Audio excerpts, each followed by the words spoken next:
Andito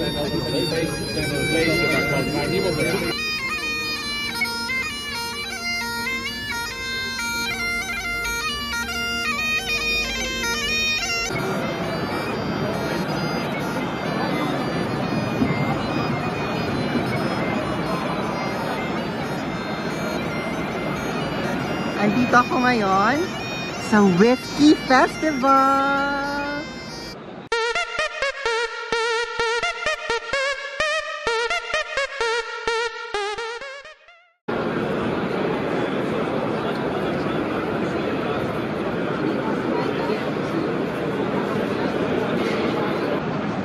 Ngayon is Whiskey Festival dito sa The Hague. Every year naman nagaganap to. Tapos dinudumog talaga to ng mga tao. Pag napansin ninyo, mukhang simbahan yung venue. Kasi simbahan talaga siya. This is my second time. Nung unang punta ko dito sa Netherlands, nag-whiskey festival din kami. Ang siste, hindi naman ako umiinom ng whiskey. So nung time na yon, chug lang ako ng chug. As in, chug lang ako ng chug. 30 minutes pa lang, lasing na lasing. Tapos yung mga whiskey drinkers dito, they did not come here para malasing. They are really whiskey enthusiasts and some of them are collectors. So yung pag nakitpansin nyo yung iba, mamaya makikita nyo. Hawak nila yan, magkakaharap sila ng mga kasama nila, iniinom, tinitikman, tapos dinidiscuss nila yung lasa, parang wine tasting, ganyan. Eh ngayon, yung jowa ko, iniyaka ko siya sumama sa grupo niya para ma-enjoy niya. At ako naman, hindi ko alam kung anong gagawin ko kung paano inom. Basta, i-discover ko na lang kung anong meron. Pagpasok mo dun sa church na to, may coupons, ayan o. Kasi yung ibang coupons, i-serve siya as cash. Pwede mo siyang pambili ng mga drinks, na mga whiskey drinks, na hindi libre. Kasi karamihan naman ng whiskey dito libre. Kasi part na siya nung binayaran mo. Tapos yung iba naman, mga sausages, itong bitterball, ano siya, libre siya. Tawag dito, may coupon. Kasi yung mga whiskey dito, mahalang bayad dito sa ticket, 85 euros. For VIP, today is VIP day. So karami ng mga alak dito, libre talaga. Pero may mga expensive na whiskey na kailangan mong bayaran if you wanna try it. So, hindi ko alam kung paano ang atake dito mamaya. Pero kakain muna ako kasi alang kalaman naman yung chan ko. Ito yung eksena ko dito. Ayan, oh, may bantay. Ayan. Tibag muna tayo bago magwalwal.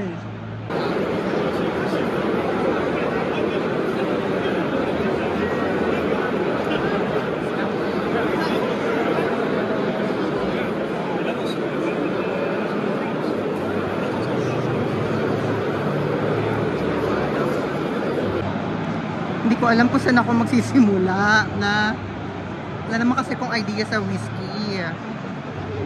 Although ang nagustuhan ko na whiskey before is Hibiki. Hibiki Harmony yung gusto kong whiskey before. Hindi ko alam kung anong una kong titirahin. Meron dito Singleton. Singleton. Alam ko niyan. Skuday. Ikot pa tayo.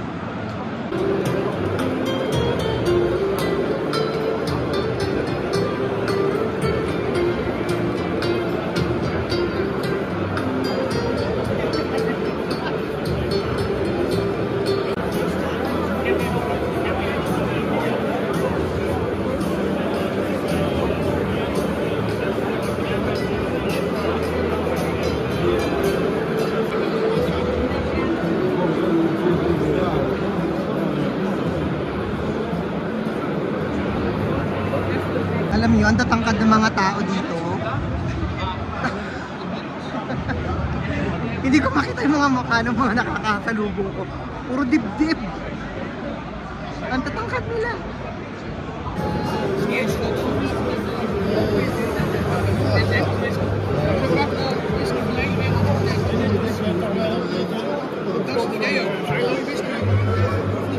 Itong Singleton, no? Medyo ginasasan nila yung area nila. May pa-lounge. Tingnan ko nga kung may palibre sila dito. I'm trying Singleton. 15 Yeah, years. we are totally different from the other stands, and it's based on every sip you take. It's just save the moment, and that's it all about. So enjoy. Actually, okay naman siya. Tapos in-explain sa amin nung presenter kanina, yung essence daw ng Singleton is to savor the moment. Sa akin, okay yung lasa niya. Well, for now, everything is like the same for me.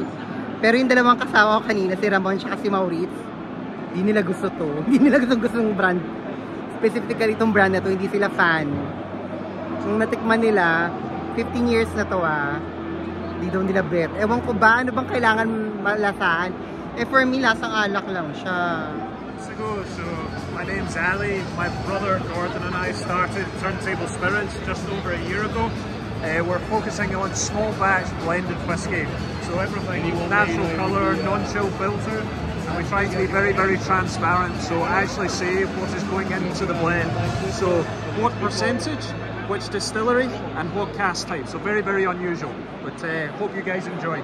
Yeah. Are you available online? We are available online, so the likes of Dram Time in the Netherlands, they ship all over the world. They ship to the Philippines. Okay. Yeah. Dito naman ako ngayon sa Glenmorangie. I'm trying the 10 years na fired oak nila. So ayun, tinitima ko ngayon. Alam mo, totoo naman din, kapag sinabi nilang may sweetness, nalalasahan ko yung sweetness. There you go. Thank you. So I'm gonna try the anniversary edition, Aurora. Oh, okay. This is Belgian, right? Yeah. Paris is Belgian. They also produce beer.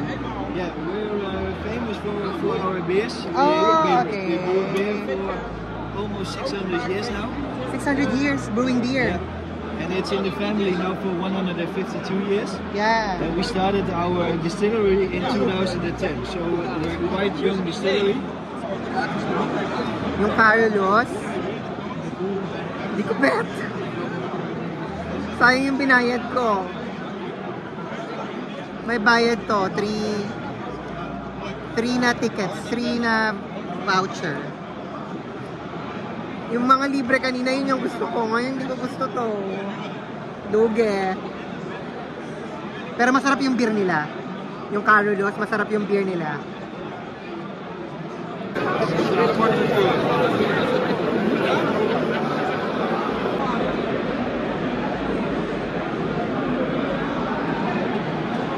Libre din yung cheese nila dito. Kasama siya sa mga voucher. May voucher ako ng cheese. Libre din siya. So medyo sulit naman yung 85 euros mo. Lalo na kung nag-e-enjoy ka sa whiskey. Itong binayaran ko lang na isa na whiskey. Ito naman bet. Parang plano ko mag-stick na lang ako sa mga libre. Kasi parang mas nagugustuhan ko pa yung mga libre ngayon. So we are trying to bring something new to the table. It's coming into the... We're trying now Naknin. Naknian. Naknian or Naknin. Ang cute ng bottle nila. Actually, nang gusto ko yung bottle nila. Floral bottle. I'm trying.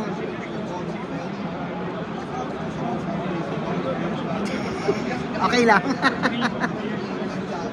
I'm trying the classic. Maurice is trying the ones called Amy. Try niya Amy. Oh, spicy daw. Chumichika pa siya kay Aten. Ganyan sila, discussion sila. Ako hindi, inom-inom. Si Maurice pala ay kaibigan ni Ramon. Ito yung turntable, yung tinikman natin kanina. Kilala pala ni Ramon. Magkakilala pala sila ng jowa ko, tsaka si Al. Kaloka.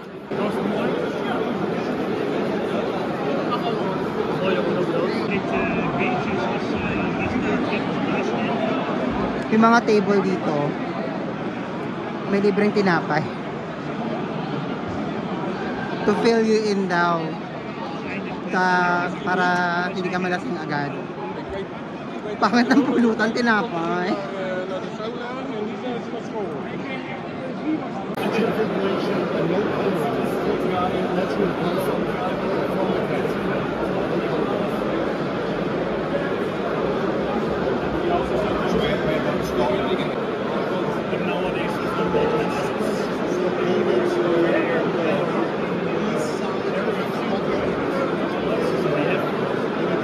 Smoky whiskey. See the thing, they say it's smoky and some they say it's peated, so I don't know like... Okay. Yeah. There is a difference and you are completely right. Get more, if you are used to drinking whiskey, then over the years, maybe you say, I want to get more complex and I try more. And you get more and more to the peated ones because it's... Okay. The smell? I get definitely the smokiness. Yeah. It is- Welcome. This is really good. If you want to taste more, just tell I'll me. let you know. No problem, yeah? And Killian is from where? St. Killian, from Germany. Germany? Germany's whiskey, yeah. German single whiskey. Alright. Yeah. Thanks so much.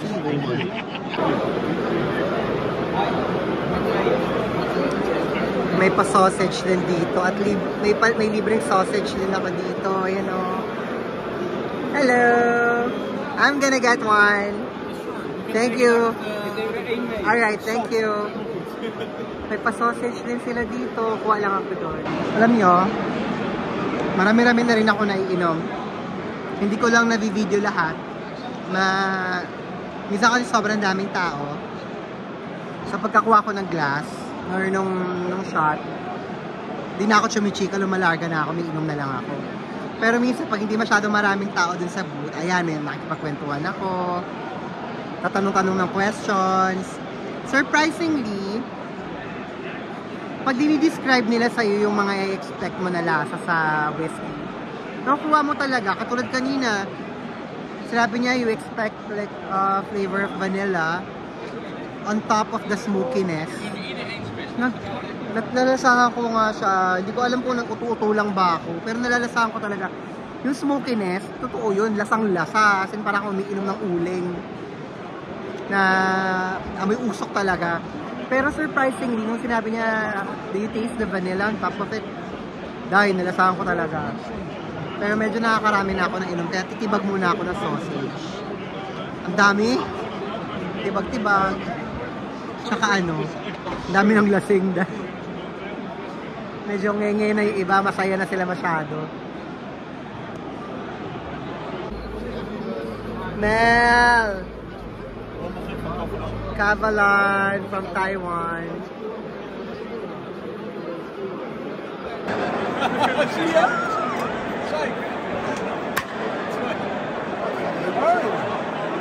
Gedaan man. Draai hem om dan. Draai hem om. Doe het. Ja. Steeds keer.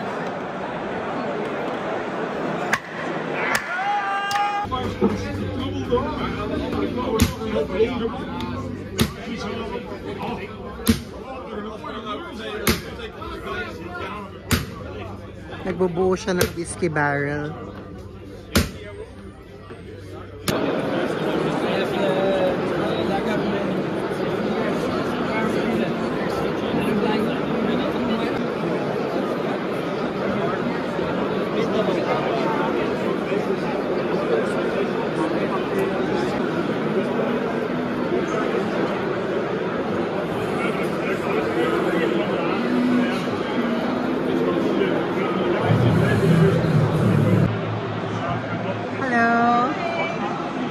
Canadian?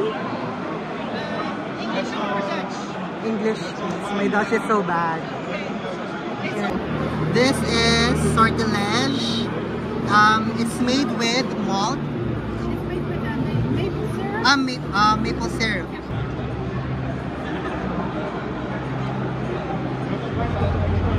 Oh my god, it's sweet. I think I found my whiskey. I'm not really a whiskey drinker. This one is Sortilege.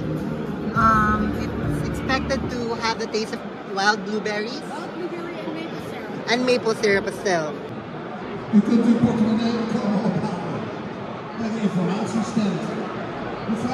It's so good. I love it. Yeah, it's really good. Ang sarap. I'm gonna speak in my language. Ang sarap.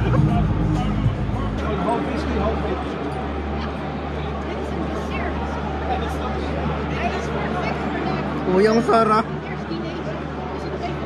Hindi siya lasang alak. Lasa siya maple syrup talaga. Napakasarap. Parang gusto ko tuloy ng pancakes bigla. Ang sarap nito. Parang bet ko na tumambay dito. Hindi ko tinantanan to. Itong Sortilege. It's really good. Ang tamis niya. Ang sarap. O, syempre sabihin sa akin ng mga whiskey drinkers, hindi naman daw lasang whiskey. Dahil akong pakialam. Ang sarap niya. Nakailang round ako. Nahihilo na ako lalo. Nagigino-ginondra na ako. Kaya, lapit na may mga tao dito. O, diba ngengin? Ngengin na yung mga tao dito.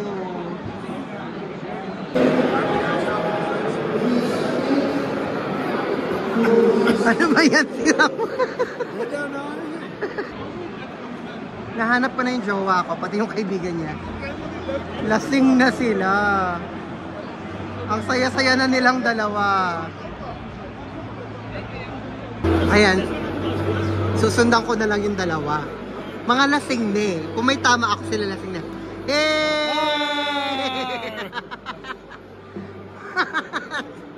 O diba, ang dami ng lasing. Susundan ko na lang sila. Kung saan sila pupunta. Patapos naman na, pa-close na tong whiskey festival. So yung mga tao, mga senglot na sila. What? Go! Oh my gosh.